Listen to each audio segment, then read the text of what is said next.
Hey guys, wanted to talk about knees over toes guy. Have you heard of this Ben Patrick fella? I want to do as objective as of a kind of review as I can from a physical therapist perspective, somebody who's into movement, who's followed the progression of this account. He had a recent appearance on the Joe Rogan Experience. He was on the Ben Greenfield podcast, some of these really big platforms. So it's been something that's emerged. Also, Marcus Philly of Functional Bodybuilding picked up a lot of his stuff. They've been doing some work together. And I just wanted to speak on it because I've been getting a lot of questions of some of the claims they're making, which a lot of that has to do with kind of squatting full range of motion, which I'm a big fan of. And I think they do a pretty good job of talking about the science around that a little bit. But then the claim that a lot of people are making is like, is this really rebuilding my ligaments?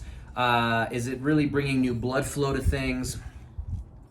I think that there's some concerning claims they're making. And having listened to his interview on Joe Rogan, the way Ben Patrick spoke about it is he said, like, what we're doing is like way ahead of the research, and you're going to see this stuff being taught 15 years from now because science is slow. You're going to see it in your textbooks later. Which I'm all for calling out the slowness of the science. There is something there, but that also to me creates a little concern. And so again, when people are asking me about this program, I can talk about my experience with it, which one of the primary things is I saw it on social media maybe over a year ago, 2 years ago. I saw them making some pretty bold claims that, I think they stopped doing this, but it was like we had 2,232 cases of people getting out of knee pain using our program, which is cool. Like if I go back and look at my reach and outcomes, how many people have helped get out of pain, I could certainly do a better job of marketing that. And that's kind of what I want to get at is go check out their account. I should have a link for it somewhere. Again, I want to have a real conversation about this too, of how much of it is substance and substantive, and how much should we be taking with a grain of salt? And a lot of it is just marketing. I'm not going to call it marketing BS because there's good stuff in there. So I just literally was doing some sled pulls. I love sled pulls. It's a huge part of what they're pushing. I love this concept of full range of motion. So I do think squatting to a full range of motion is phenomenal. I'm going to call out another person who's big out there is Dr. Joel Seedman, based out of Atlanta. And his thing is to only do like 90 degrees, and that's the optimal range for strength training. And he has a lot of NFL athletes, again, that he shows people doing these very interesting things. He claims it's the number one way, most evidence-based thing. And when people speak with such certainty, unfortunately, it's going to get a lot more clicks, and speaking and questioning these claims is going to get a lot less clicks. And again, I'm not here to talk sour grapes, but I wanted to go through this thought process again of who's right, who's wrong. I'm a big fan of full range of motion, okay?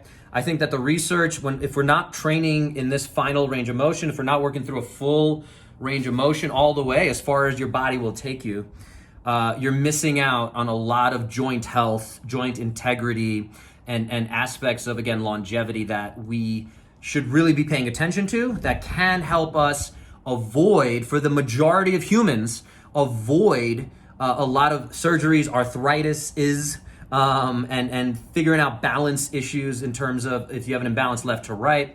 And this is one of the most common things I see, and why I love doing my full body assessment and personalizing a program for people. And again, I'm not just here to sell my own thing, but it's where I'm always eager to learn and take things like these knees over toes concept and say what's good, what's not great in there.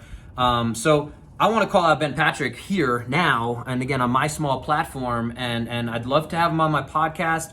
He was just on Joe Rogan, so it might be a step down for him, but the big thing here is he talks about he really wants to improve the world. He wants to get sleds in people's hands, which again, I love that concept. I love the sled. I have one right here, and I just made it out of a tire. Had a neighbor help me attach the TRX thing to it, and it works great. And I love it, and I do it all the time, and I think we can all be doing it.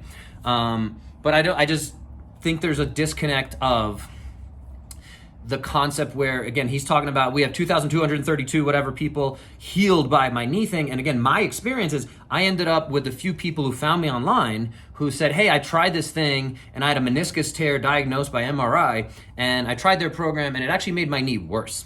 And I had another client, I have a couple of clients who had some experience with this, who came to me and said, hey, some of the things made me better. Can we kind of build off of that? Some of them made me worse. Can we figure out a program where they weren't able to help me customize that? And how can we talk about that from a physical therapy perspective? Again, Ben Patrick is a coach. He's talking about he had 7 surgeries. And again, I'm doing a little series on my Demand Better podcast with my buddy David Corona. And we're talking about what is research? Where does anecdotal experience fit into that? And this is where I come back to my very simplified take on Knees Over Toes guy and their program is 50% of it, and I'm oversimplifying the numbers, but like half of the stuff they put out there is very, again, cool. I like it. I like the fact that, again, we're talking about full knee range of motion. We're talking about opening up your hips, building resilience in joints. But there's a few things in there I think that, are a little more marketing based. And again, if you look at his account, it's him, good looking guy, has his shirt off, dunking basketballs. He's talking about, oh, this is what everyone needs to be doing. He had his experience of 7 knee surgeries. He was told he'd never play basketball or dunk again. He's had his whole life of building up towards dunking. So he found this program that worked for him, these concepts that, I think he's doing well. So where I'm going to call you out, Ben Patrick, if this gets to you, is you talked about all those success stories, but I really think we learned the most from the failures and the things that did not work. And again, you have a huge sample size and a huge opportunity to say, hey, and again, I've seen these people who have failed with these programs. So can we look at that data? Is there a follow-up process to say, why did these guys fail? What in this program led them to have worse knee pain or just didn't improve in symptoms? Like, where did we go wrong? That's where I think you're gonna make the most bang for your buck, make a biggest impact to the scientific community of knee, the knee pain research and things like that. So I would love for you to engage in a conversation, academic conversation, and be able to take this huge brand that you've got. Again, the marketing is there. You're a good looking guy. I heard you on Joe Rogan talking about, you want to change the world. I think you'll make a much bigger impact if you can get into this, like, where have we missed the ball? Or where can we learn from the people who, again, like, we have this huge human experiment. It's amazing. Kelly Starrett talks about the lab, and we've seen thousands and thousands of athletes. Some of them break down. Some of them we turn into Olympic athletes and gold medalists. So it's an amazing thing to look at. I really think with Marcus Philly, some of that combination will be very interesting to see how that plays out. Like the tibialis anterior raise is a huge part of their program, the Knees Over Toes program. A lot of physical therapists are a little concerned because it doesn't necessarily cross the knee joint. And also how heavily it's involved in their program, again, comes across as like, here's something, you're gonna feel it burn. It's a muscle you're probably not working a ton of. In functional kind of improvements and things like that, you're probably not working a lot of it now. So you're gonna start working it and see how it feels. So it's going to probably make a difference, or you're going to feel like you're doing something. So again, that's a little bit of that marketing kind of snake oily thing that gives me a bad taste in my mouth. And again, on Joe Rogan, he was talking about this is something that he thinks the tibialis anterior raise is something everyone should be doing all the time. Joe Rogan didn't seem that impressed by it. He was all on board with the sled drags and things like that, which again, I do think, the sled drag is the biggest thing.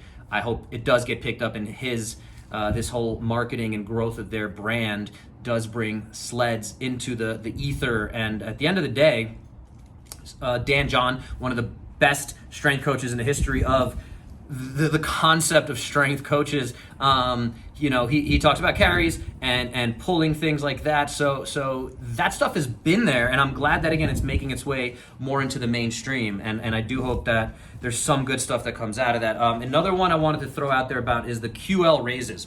So they're doing that, again, to kind of help build. This is a part of your connected tissue of your chain that's going to help your knees, is these QL raises, quadratus lumborum, kind of the side where you have your love handles. And I'm just going to, again, say that I don't love that that's a huge part of what everyone should be doing, and that's a big part of their program. And I think that's where, again, some people aren't ready for that. There's imbalances, again, that gives me, again, pause for caution of saying, I think there's better ways to introduce that, and there might be better ways to train those muscles. For me, a big version of that is going to be kind of this front rack. Let me grab a kettlebell here. It's going to be this front rack. And if I can start marching here, I'm going to be training this. Or I can just work those carries that, again, Dan John loves to talk about and build off of. So I'm gonna pause my rant here. I have a lot more thoughts and things like that, especially because my wife's pulling up in the car right now. But I'd love to talk more about it. If you guys have had experience with the knees over toes guy, don't hit me. If you guys have had experience with knees over toes guy, I'd love to hear your take on it. If it did help you, awesome. If it didn't help you, can we learn from that? And again, that's always the great saying. I'll give a little bit of credit to Ben Bergeron here, Chasing Excellence. It's not his saying, but I know he always says it, is you either win or you learn. And it's great if we have all these wins, but if we're not talking about all those failures and those losses where we can learn from that, I think we're missing the boat. So best of luck to you guys. Hope you got 1% better from listening to this. I'd love to, again, engage in a conversation. And if anyone wants to get Ben Patrick, connect us. I'd love to have a conversation where we can go deep into the weeds on this thing and see how can we improve, how can we continue to improve this healthcare system. At the end of the day, it's a broken healthcare system. Anything that's moving in the right direction, which I think this is doing more good than harm. So at the end of the day, that's great. But again, can we do better? I'd like to think so. People keep asking me about knees over toes. I'm happy to answer those questions, but this is why I'm putting this video together is can we do that? I have a coach from local CrossFit here that I wanted to talk to. He's implemented a lot of the knees over toes principles. He's kind of made it his own. So I'm hoping that we can have some good conversations there with him and his experience around that a little bit more in depth. And yeah, I'm excited to chat about these topics, and hope you guys have an awesome day. Stay healthy, get 1% better. We'll talk to you next time.